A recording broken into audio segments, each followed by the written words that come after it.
सुबह थी। Jinisha play school जाने की तैयारी कर रही थी। घर के बाहर उनका ड्राइवर आशु अपनी काली बोलेरो में हॉर्न बजा रहा था। गाड़ी के अंदर वही गाना बार बार रिपीट हो रहा था।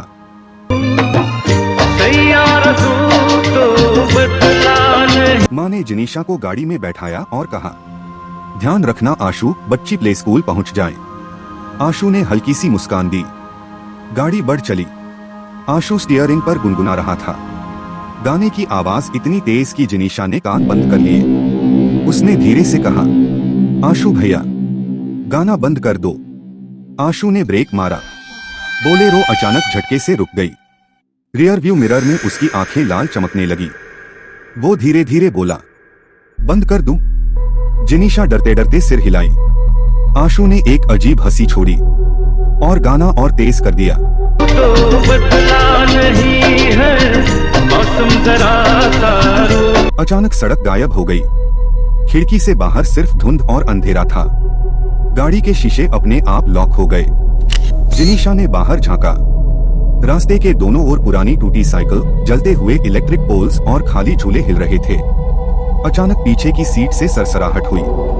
जिनीशा मुड़ी, वहां कोई नहीं था, लेकिन सीट बेल्ट अपने आप कस गया, जैसे कोई अदृश्य यात्री बैठा हो। आशु धीरे धीरे मिरर से देखने लगा। उसकी गर्दन टेढ़ी होने लगी। चेहरे का आधा हिस्सा जला हुआ था, जैसे किसी एक्सीडेंट में पिघल गया हो। वो गुनगुनाया, मैं 5 दिन से यही गाना सुन रहा हूँ और तुम चाहती हो मैं इसे बंद कर दूं। उसकी आवाज दोहरी हो गई थी, आधी इंसानी आधी मेटालिक। बोलेरो अचानक खुद ही चलने लगी। स्पीडोमीटर 100 के ऊपर चला गया, लेकिन बाहर कोई सड़क नहीं, सिर्फ एंडलेस ब्लैक रोड। स्पीकर्स से गाने के साथ और भी आवाजें आने लगी।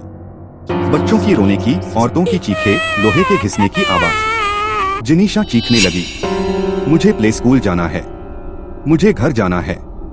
आशु अचानक हंस पड़ा। उसकी हंसी गाड़ी में गूंजने लगी। उसने कहा, ये बोलेरो अब किसी स्कूल या घर नहीं जाएगी। अब ये सिर्फ अंधेरे में जाएगी, जहां से कोई वापस नहीं आता। जिनीशा ने दरवाजा खोलने की कोशिश की, लेकिन हैंडल से खून टपकने लगा। गाड़ी की विंडशील्ड पर हाथों के लाल निशान उभर आए। आशु ने अचानक गाड़ी का हॉर्न बजाया। उसकी आवाज नॉर्मल हॉर्न नहीं, बल्कि किसी की चीख जैसी थी। अचानक जिनीशा ने देखा, हर सीट पर परछाइयां बैठी हैं। उनकी आंखें खाली, लेकिन सबके होंठ हिल रहे थे। सब एक साथ गा रहे थे।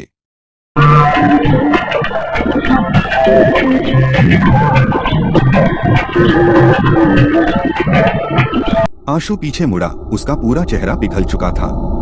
उसने हाथ बढ़ाकर जिनीशा के बाल पकड़ लिए। तू मुझे गाना बंद करने को कहेगी? जिनीशा ने पूरी ताकत से चीखा और उसी पल ब्लैकआउट। सुबह जिनीशा अपने बिस्तर पर थी। माँ उसे संभाल रही थी। उन्होंने कहा, बहुत बुरा सपना था बेटा, अब उसे भूल जाओ। लेकिन तभी दरवाजे पर नॉक हुआ। बाहर आशु खड़ा था, चेहरा पीला, हाथ पट्टी में लिपटा। माँ ने कहा, तुम नहीं सुधरोगे, तुमने फिर से एक्सीडेंट करा लिया, अब ध्यान से गाड़ी चलाना। जीनू बता रही थी, तुम परसों बहुत तेज गाड़ी भगा रहे थे। देखो आशु, इस बार गाड़ी आराम से चलना और गाड़ी में गाने मत बजाना। जीनू को गाने बिल्कुल पसंद नहीं हैं। उसने कहा, पर मैडम 5 दिन पहले मेरा एक्सीडेंट हो गया था, तभी से छुट्टी पर था। मैं आज ही काम ज्वाइन करने आया।